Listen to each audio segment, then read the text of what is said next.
Hello, VC. Roger here again. Been seeing a couple of people post videos for their favorites of 1970. I think Vinyl Richie's the first one I saw, and I think Steve Carlson's jumped in on it, and I think a few others. I thought I'd jump in on it as well. On mine, it's going to be maybe a little different. I'm going to go, which I mean, the other guys did strictly vinyl, and that's what I'm going to do. There's some that's better than what I have, but I've got some on other formats. For instance, like I'm going to do 1970. That's what everybody seems to be starting at or doing right now. But for instance, like I have Black Sabbath, Paranoid on cassette. I don't have it on vinyl. And probably what would have been my number one, Van Morrison, Moondance. Love this, but I don't have it on vinyl. So I'm going to go with what I have on vinyl. Like I said, there's probably some others that will be in there, and there's probably some controversies in here. But there again, this is my opinion. A part of it is what I listened to a lot growing up, the records I spun the most. Some of them were maybe better records, but I didn't spin them as much. So anyway, that's where we're going with this. 1970, the year in music. Start with number 10. I'm going to start with this one, Free. Paul Rogers, great record. Has the big hit All Right Now. Great. I like this one. Good, but not good enough for the top, very top. So, number 10. Number 9. Air Force 2. Ginger Baker Band. Another great record. Pretty much a different band from what he had on his first one. Sax player Graham Bond was in on the first one, and on this one, Denny Lane I think was in on this one, and a few songs on the first one. And he didn't do a lot on this one, but one or two songs. But other than that, it's pretty much a new lineup. But there again, good solid record all the way through. Number 8. Bobby Gentry, Fancy. I like this record. It is just a good, solid, that Delta blues, country. It comes up as country, but to me it's more of a Delta blues type sound. But just very good. Got the big hit, Fancy. One deal I read on this is that there's some speculation that this cover picture of her was a self-portrait that she had done for this, and ended up on there. My understanding is it's not proven. She's never said it was or denied it one way or the other. But supposedly it's maybe a self-portrait from herself. But Fancy, good Delta blues. Number 7, Chicago, self-titled. It would be considered Chicago 2, I guess, because the first one was Chicago Transit Authority. But good record. It's got another. It's a typical 2-record set. Great jazz rock fusion with the big hits on here are Make Me Smile, Color My World, 25 or 6 to 4, but pretty good record all the way through. I like it. I like Chicago though, so I kind of like that jazz rock fusion sound. Where are we at here? Number 6. This one may be a little controversial, but I'm going to go Beatles, Hey Jude. Controversial in the aspect that this is old material, but it's the first time ever on an album. It's all their singles, or not all, but some of their singles and B-sides that were never on an album. And they put them together to form this record, Hey Jude, which has a bunch of other hits.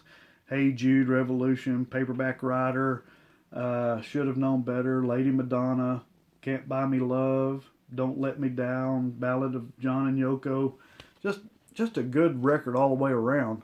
And for someone that didn't have the singles, man, this would be the way to go. Number 5. Yeah, number 5. Got to go with Led Zeppelin III. With their unique album cover on this one. Got all the 4 band members. Got the spinning wheel cover on it. Anyway, unique. Of course, starts out with a slam you in the face immigrant song. Love that song. All the way through. Good record.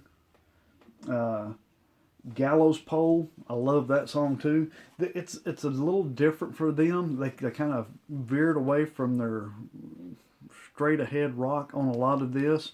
Tried to show their variants, that they weren't stuck as talent wise in one groove. And I thought they did a great job showing their versatility with it.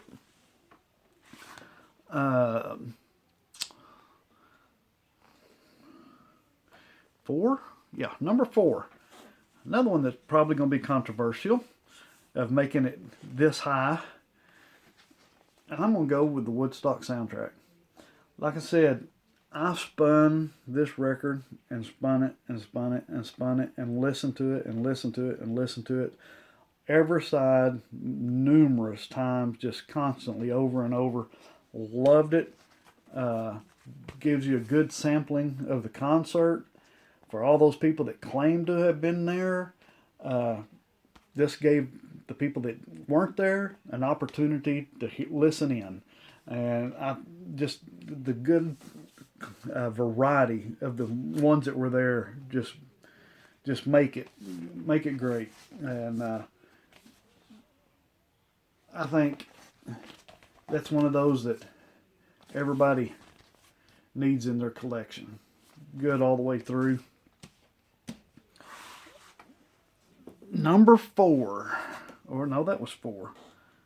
Number 3. I'm sorry, 3. James Gang, Rides Again. As I've said before, I am a big fan of Joe Walsh. Love his music. Everything he puts out. This is a German press off of the Stateside label. EMI Stateside label. But it has Funk 49 on it. The Bomber. I love that song. There I Go Again. All just a good solid record all the way through. James Gang, Rides Again. Like I said, there again, I listened to this one constantly back in the day. So, number 2. I've seen this one pop up on a few people's list. Crosby, Stills, Nash and Young, Deja Vu. And like they said, just a good record. Solid all the way through. Can't argue with it. I mean, got the big hits of Joni Mitchell's Woodstock on here. Teach Your Children, Our House, Crosby's I Almost Cut My Hair. Just a good record. Just solid all the way through. And last but not least, and this one I know will be very controversial probably. Let me know what you think. Anyway, my number one pick, Ides of March Vehicle. I was introduced to the song Vehicle back in the early 70s, going to a football game, and I heard the local band playing a band version of Vehicle. Great for a marching band. And it was just blew me away. Loved it. And I always liked it when they played it. And later, as I got older, heard the actual song and just fell in love with the song itself. It took me forever to get this. I finally got a version, or found this online, bought it, brought it home, listened to it, and I liked the thing all the way through. And I've listened to this numerous times. There again, that jazz rock fusion. But Vehicle, of course, is the big one off here. They do a cover of Crosby, Stills, and Nash that we just got through seeing. Do a version of their Wooden Ships, which is very good. I like it. And they end it with a song called Symphony for Eleanor. And it's their version of the Beatles' Eleanor Rigby. And very good, all the way through. Start to finish, I can sit here and listen to this just about any day, any time. I can pull this out and listen to it. Great record, if you like that type of music. Now, if you're not into the jazz fusion, I know Bobby Gass is not a big jazz fusion guy, but I like it, and to me, this is just a great record. So, let me know what you think. Press the like button if you like it. Subscribe. I'd always appreciate that. Make a comment below, and we'll see you next time around. Thanks, and have a great one.